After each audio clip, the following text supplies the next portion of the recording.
దోస్తులు ఎట్లున్నారు? బాగున్నారా? మేమైతే చాలా చాలా బాగున్నాం. మెయిన్గా ఆశా వర్కర్లు అందరూ బాగుండాలని మనస్ఫూర్తిగా మన ఎంఎన్ కార్టూన్ తెలుగు కోరుకుంటుంది. ఎందుకంటే ఒకరు ఇద్దరు వాళ్ళు ఆశా వర్కర్లో వేరే ఇతరులో తెలియదు, కానీ ఒక 2 నెలల కింద మాకు కామెంట్ చేశారు, మాకు మంచి వీడియో చేయండి, మా కష్టాల గురించి కొంత మేము టైప్ చేసి పెడతాము అని చెప్పేసి ఒక ఇన్స్టాగ్రామ్లో మెసేజ్ చేశారు. దానివల్ల మేము ఇంతకు ఇన్ని డీటెయిల్స్ తీసుకొని ఆశా వర్కర్ల గురించి వాళ్ళు చేస్తున్న పని గురించి తెలుసుకొని మేము మీకోసం ప్రత్యేకంగా వీడియో చేస్తున్నాం. అలాంటప్పుడు మీరు ఎంకరేజ్ చేయాలి, సపోర్ట్ చేయాలి కదా. వీడియో చూడగానే లైక్ చేయడం మాత్రం మర్చిపోవద్దు. లైకులు మాత్రం మిస్ అయ్యాయంటే వీడియో ఎక్కువ వెళ్ళదు. వీడియో ఎక్కువ వెళ్తేనే మనము మన సమస్యలను ఇతరులకు తెలియజేస్తేనే ఇంత బాధ ఉందా వీళ్ళకి పాపము అని ప్రభుత్వం వరకు వెళ్ళేటందుకు వాళ్ళు కూడా సహాయపడతారు. అవును ఫ్రెండ్స్, ఈ వీడియో అయితే చాలా ఇంపార్టెంట్ వీడియో. ఇది మాత్రం మీరు మొత్తం చూడకుండా అయితే మిస్ అవ్వకండి. మీరు ఎంత మిస్ అవుతారో ఈ వీడియో చూసి. మీరు ఇంకొక విషయం అండి, వీడియో యూట్యూబ్లో నుంచి డౌన్లోడ్ చేసుకోవద్దు. వీడియోని అలాగే లింకుతోనే షేర్ చేయాలి. అట్లయితేనే మీ సమస్యలు ఏంటి అనేది మా కామెంట్ల ద్వారా తెలుస్తుంది. మీరు వేరే గ్రూప్లలో డౌన్లోడ్ చేసుకొని పెట్టుకుంటే మాత్రం మాకు తెలియదు. కొంతమంది చెప్పారు మాకు వీడియో డౌన్లోడ్ చేసుకొని షేర్ చేస్తున్నారని. అలా అయితే వీడియో వెళ్ళడానికి అవకాశం ఉండదండి. మీ కామెంట్లు చదవడానికి వాళ్ళకు దొరకవు. ఎందుకంటే లింకు కిందనే కామెంట్లు చేస్తేనే వీడియో చేసే వాళ్ళకు అర్థమవుతాయి. ఆ కామెంట్ల ద్వారానే మీకు ఎన్ని సమస్యలు ఉన్నాయి అనేది తెలుస్తుంది అనమాట. అందుకే ఈ వీడియో ప్రభుత్వం వరకు వెళ్ళేటట్టుగా మీ ప్రయత్నం మీరు చేస్తూ ఉండండి. మా ప్రయత్నం మేము చేస్తూ ఉంటాం. అవునండి, లింకుతోనే షేర్ చేయాలి. వీడియో మాత్రం డౌన్లోడ్ చేసుకోవద్దు. వీడియో డౌన్లోడ్ చేసుకున్నా పర్వాలేదు మీరు ఉంచుకుంటానంటే, కానీ లింకుతో పెడితే మనకు వచ్చే కామెంట్లు మన యూట్యూబ్ ఎవరైతే క్రియేటర్ ఉన్నారో వాళ్ళకైతే తెలుస్తుంది మీ సమస్యలు. అయితే వీడియో కూడా వేరే ప్రభుత్వం దాకా ఇంకా వేరే స్టేట్ దాకా వెళ్ళే అవకాశం కూడా ఉంటుంది. మన పక్క స్టేట్కి కూడా మనం హెల్ప్ చేసిన వాళ్ళం అవుతాం. ఆశా వర్కర్లు అంటే మన స్టేట్లోనే లేరు కదా, పక్క స్టేట్లలో కూడా ఉన్నారు. కాబట్టి ప్రతి ఒక్కరికి సమస్య ఉంది. చాలా బాగా స్పందిస్తున్నారు. ప్రతి ఒక్క కామెంట్ చాలా బాగా చేస్తున్నారండి అని చెప్పేసి మంచిగా కామెంట్ చేస్తున్నారు. ఇంకా కొంత మీరు అలా చేసినా పర్వాలేదు, కానీ కొంత మీ సమస్యలను కూడా కింద ఒక 2 లైన్లలో రాయండి. రాస్తే దాన్ని బట్టి మీకు ఎన్ని సమస్యలు ఉన్నాయి అనేది కూడా తెలుస్తుంది. ఇంకో విషయం అండి, పాపం ఏఎన్ఎంలు డిగ్రీలు చేసిన వాళ్ళు కూడా ఉన్నారట, జిఎన్ఎంలు కూడా ఉన్నారట. చాలా బాధాకరం కదా. ఒకరిద్దరైతే ఏంటండి ఐదో తరగతి వరకు చదువుకున్న వాళ్ళ గురించి కూడా ఇంత ఇంపార్టెంట్ ఇస్తున్నారు మీరు అని చెప్పేసి మాకు కామెంట్ చేశారు. కాదండి, వాళ్ళు చాలా కష్టపడుతున్నారు. రాత్రింబవళ్ళు ఎవరు చేస్తారు చెప్పండి అంతంత తక్కువ జీతంకి అని చెప్పేసి మేము వాళ్ళతో వాదించాము కామెంట్లలో. అయితే మీరు ఇంతగా సపోర్ట్ చేస్తున్నాం కాబట్టి మీరు కూడా మాకు సపోర్ట్ చేయాలి. మీరు ఈ వీడియోని ఎంతవరకు షేర్ చేస్తారో, ఎన్ని లైక్లు తీసుకొస్తారో చూస్తాం. ఇంకా పదండి మరి వీడియోలోకి వెళ్ళిపోదాం. పొద్దున 8 గంటలకు పోయినుల్లా ఇంట్లోకించి డెలివరీ పెయిన్స్ వస్తున్నాయని ఫోన్ చేస్తే మా హాస్పిటల్లోనేమో ఆ పేషెంట్కి బీపీ ఎక్కువైంది. బీపీ ఎక్కువ కావడం వల్ల డిస్ట్రిక్ట్ హాస్పిటల్కు పంపించారు. ఇక వాళ్ళెంబడి ఉన్నోళ్ళు ఏమంటారు, డెలివరీ అయ్యేదాకా ఉండాలి నువ్వు అంటారు. కనీసం అడ్మిషన్ చేసి వద్దామన్నా ఇక లేకపోయే కదా చాయిస్.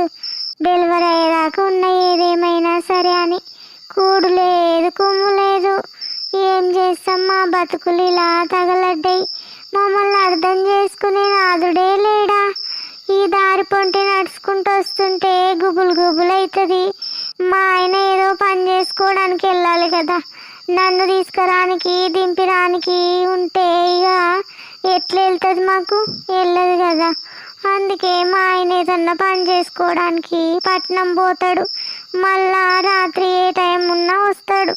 కానీ ఈరోజు రాలేదేమో, మరి ఇంకా ఫోన్ చేయలేదు, ఏం చేయలేదు. ఇక నా ఫోన్లోనేమో బ్యాలెన్స్ లేవు. ఏం చేయగలరు దేవుడా. ఇట్లనే దేవుణ్ణి తలుసుకుంటా భయంగా ఇట్లనే అట్లా ఇంటికి చేరుకుంటా. అమ్మో, ఎవరో ఏమో బండి మీద వస్తుర్రు. ఇప్పుడు ఎట్లా? నాకు భయం అంటే భయం అవుతుందిలా. ఏం చేయాలో ఏమో. అమ్మో, మా ఆయన కూడా సమయానికి లేడు ఊళ్ళో. ఎటు చేతు ఎటు పోదు. ఎవరిని నమ్మేటట్టు లేదు ఈ లోకంలో.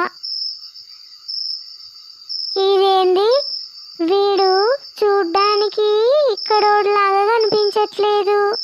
వామ్మో, బైకునేమో నాకు ఎదురుగా తీసుకొచ్చి నిలబడ్డాడు. భయం అవుతుంది నాకు. తొందరగా ఇరికించి పారిపోతా. ఆంటీ గీ చీకట్లా ఆడిపోయినావు గిట్ల వస్తున్నావు నడుచుకుంటా? నేను ఎట్లొస్తే నీకెందుకు? పక్కకు తప్పుకో, నేను పోవాలి. అయ్యో చీకట్లా ఆడపిల్లవు నడుచుకుంటూ పోతున్నావా అని అడిగిన ఆంటీ. అట్లెందుకు తప్పుగా అర్థం చేసుకుంటున్నావు? మీ ఇంటి దగ్గర దింపుతారా ఆంటీ? ఏమొద్దు నాయనా, నేను పోతలే, నడుచుకుంటా. అమ్మో, ఏడేం లేకున్నా గాని పొగరు మాత్రం బాగానే ఉంది. హలో ఆంటీ, ఒక్క నిమిషం ఆగు. అసలు నువ్వేమనుకుంటున్నావు? నా వెనకాల ఎందుకు వస్తున్నావు? నేను నడుచుకుంటా పోతా అని చెప్పినా కదా. అది కాదు ఆంటీ, మీ కొడుకు నా దోస్తే, అందుకనే మీ ఇల్లు నాకు తెలుసు. మిమ్మల్ని ఇంటి దగ్గర దింపేద్దామని, మీకు సాయం చేద్దామని వస్తున్నా. ఓ అవునా, మా అబ్బాయిని దోస్తా. సరే, మా ఇల్లు తెలుసా అయితే నీకు? తెలుసా ఆంటీ, అందుకే మిమ్మల్ని పలకరించి మిమ్మల్ని ఇంటి దగ్గర దింపేద్దామని అడుగుతున్నాను ఆంటీ. అయ్యో, నాకు తెలియక నేను తప్పుగా అర్థం చేసుకున్నా బాబు. రండి ఆంటీ, కూర్చోండి. ఇంత చీకటి అయ్యేదాకా ఏం చేస్తారా ఆంటీ? హాస్పిటల్లా తొందరగా వచ్చేటట్టుగా చూసుకోవాలా ఆంటీ? ఈ రోజులు చూస్తే బాగాలేవు.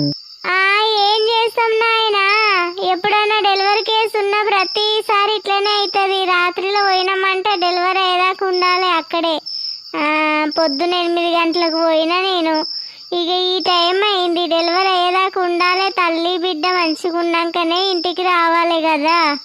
అవును, అన్ని మంచిగానే అడుగుతున్నావు కానీ ఎక్కడ తీసుకుపోతున్నావు? రూట్ మారింది. మా ఇల్లు తెలుసా లేదా నీకు? మూసుకొని కూసో. అరే బండి ఆపురా, నువ్వు బండి ఆపు. సైలెంట్ గా కూసోవే, ఎక్కువ హుషారు చేయకు. అమ్మో అమ్మో, వీడు ఎక్కడనో తీసుకుపోతున్నాడు. ఇప్పుడు నేను ఏం చేయాలి? అరిసిన బొబ్బలు పెట్టినా ఇక్కడ ఎవరు దిక్కులేడు. సింహం చీకటి ఉంది. దేవుడా, నువ్వే కాపాడాలి. వీడు తేడాగానే కొడుతున్నాడు. నేను ముందే అనుకున్న పనేం లేక ఎక్కిన వీని బండి. దేవుడా, నువ్వే కాపాడాలి. దేవుడా సైలెంట్ గా కూసోవే, సైలెంట్ గా కూసో. దేవుడా, ఎవరన్నా వచ్చి రక్షించాలి. ఇప్పుడు నా పరిస్థితి ఏంటి? అయ్యో దేవుడా, ఈ డ్యూటీ ఏందో ఏమో. రాత్రి అంతా డ్యూటీ చేయాలి, పొద్దుంతా డ్యూటీ చేయాలి. ఇసుంటి బాడుకోవాల దగ్గర చులకనైపోవాలి. ఏం బతుకురా మాది? ఎప్పుడురా మారేదేమో బతుకులు? ఇలాంటి బాడుకోవాల చేతిలో మేము చులకనైపోతున్నాం. దేవుడా, ఆడపిల్లని కూడా గౌరవం లేదు, ఆశవర్గానికి కూడా గౌరవం లేదు. ఆడపిల్ల కనిపించిందంటే చాలు ఇలాంటి మృగాలు వేచి చూస్తూ ఉంటారు. అయ్యో దేవుడా, ఇప్పుడు ఏంది నా పరిస్థితి?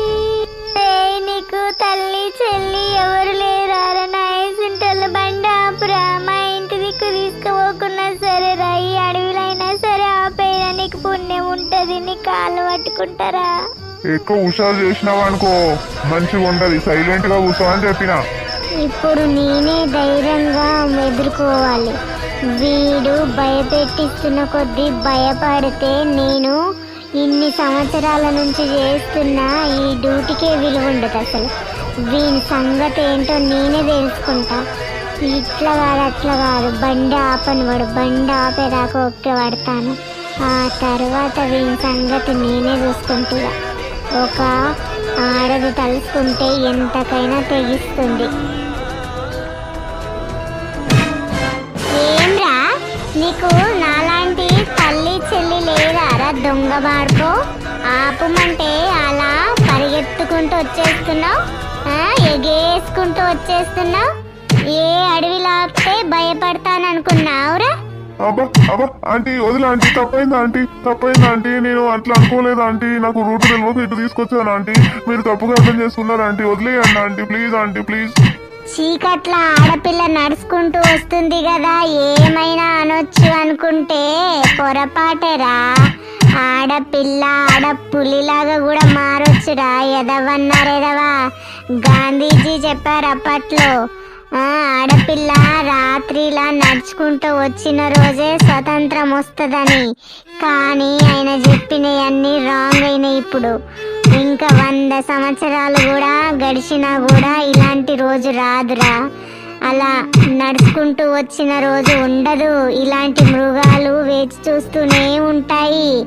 నువ్వు ఇంట్లో తల్లి చెల్లి అక్క ఉంటారు కదా, వాళ్ళను కూడా అనాలేరా. ఇలాంటి ఆలోచన వచ్చినప్పుడు మీ అమ్మ అక్క చెల్లి అందరు గుర్తు రావాలరా. ఎదవన్నారా ఎదవా. నాలాంటి వాళ్ళు నీకు ఎప్పుడు ఎదురుగాలేరనుకుంటా. ఆంటీ ప్లీజ్ ఆంటీ, నన్ను వదిలేయండి ఆంటీ, ప్లీజ్ ఆంటీ. నేను ఇంకొకసారి ఇలాంటి తప్పు చేయను ఆంటీ. మీరు మా అక్క లాంటి వారే, వదిలేయండి ఆంటీ. సారీ ఆంటీ, మీరు నాకు కన్న తల్లి లాంటి వారు, అక్క లాంటి వారు, చెల్లి లాంటి వారు, అన్ని మీరే ఆంటీ. ప్లీజ్ నన్ను క్షమించండి. నేను దురాలోచనతోనే మాట్లాడాను మీతో. Sorry aunty. పొద్దున పక్కల లేచి నుంచి ఫోన్లు స్టార్ట్ అయితే మళ్ళా పడుకునే రాత్రి వరకు ఏదో ఒక రకంగా ఫోన్లు వస్తుంటాయిరా. పై అధికారుల నుంచి వేధింపులు, వాటిలో నుంచి వేధింపులు, ఇవన్నీ ఉంటాయిరా. మాకు సర్వేలంటూ సర్వే చేస్తుంటే మధ్యలోనే పెయిన్స్ వస్తున్నాయని ఫోన్ వస్తే అది డెలివరీ అయ్యేదాకా హాస్పిటల్లోనే ఉండి కూడు తినక కుమ్ము తినక వాళ్ళెంబడి తిరుగుతూ ఏ రాత్రి అవుతుందో ఇంటికి వచ్చేసరికి భర్త కొండి పెట్టి అత్తమామని చూసుకొని పిల్లలను చూసుకొని పడుకునేసరికి ఇంకా అలసిపోతుందిరా. ఆశా వర్కర్ అంటే అందరికీ చులకనేనేరా. అందుకేరా ఇలాంటి మృగాలు బయట తిరిగితే కూడా చీకట్లో ఇంకా ఎక్కడికి వెళ్తుంది అనేసి ఆశతో ఎదురు చూస్తూ ఇలాంటి మృగాలకు భయపడుతూనే బతుకుతున్నాంరా. ఏ రాత్రి అయినా డెలివరీ కోసం వెళ్ళాల్సి వస్తుందిరా. ఎందుకురా మా వెంట ఇలా పడ్డారు? మమ్మల్ని వదలరారా. మమ్మల్నే కాదురా, ఆడపిల్లల్ని ఎవరినైనా కూడా వదిలిపెట్టట్లేదురా. మృగాల్లాగా వెయిట్ చూస్తున్నారు. ఎందుకురా ఈ సమాజం మారదారా? 20 ఏళ్ళ నుంచి చూసుకుంటూ వస్తున్నారా. నేను భయంతోనే బతుకుతున్నాంరా. మేము ఉద్యోగం ఎప్పుడు ఊడుతుందో అని భయపెడుతూ ఉంటారు పై అధికారులు. వాళ్ళకు భయపడాలి, ఇంట్లో వాళ్ళకు భయపడాలి, వాటిలో ఉన్న వాళ్ళకు భయపడాలి.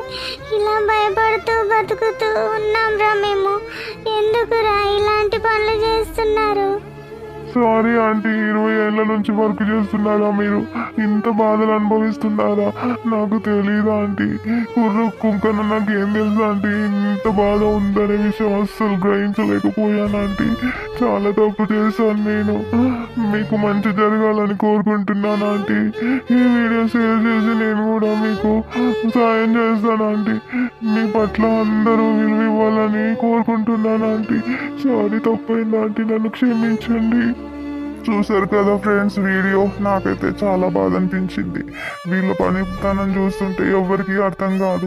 లోపల ఎంత నలిగిపోతున్నారు అనేది ఒక్కొక్క స్టెప్ వింటుంటేనే అర్థమవుతుంది. వీళ్ళకు మనం కూడా హెల్ప్ చేద్దాం. ఈ వీడియోని షేర్ చేద్దాం, ప్రభుత్వానికి చేరేదాకా షేర్లు చేద్దాం ఫ్రెండ్స్. సాయం చేయండి. వీడియో చూసి లైక్ చేయండి. మీ అభిప్రాయాలను కూడా కామెంట్ చేయండి. ఆశా వర్కర్ల కోసం వీడియో చేయమని చాలా మంది అడుగుతున్నారు. మంచి వీడియోస్ అయితే చేస్తున్నారు మీరు. చాలా థ్యాంక్స్ అని అంటున్నారు. కానీ వీడియో చూడగానే లైక్ కొట్టట్లేదు. ఆశా వర్కర్లు మరి మిగతా వాళ్ళు మీకు ఎంతవరకు వాళ్ళు హెల్ప్ చేశారనేది తెలుసు కదా మీ మనస్తత్వానికైతే. వాళ్ళందరూ కూడా లైక్ చేయండి, మీ అభిప్రాయాలను కామెంట్ చేయండి. కనీసం ప్రభుత్వానికి వాళ్ళ కష్టాలు అర్థమయ్యి వాళ్ళ కష్టాలన్నీ తీరాలి త్వరలోనే అని కోరుకుందాం. ఇంకా మంచి వీడియోలు చేసి అందరికీ హెల్ప్ఫుల్గా ఉందాం మనం.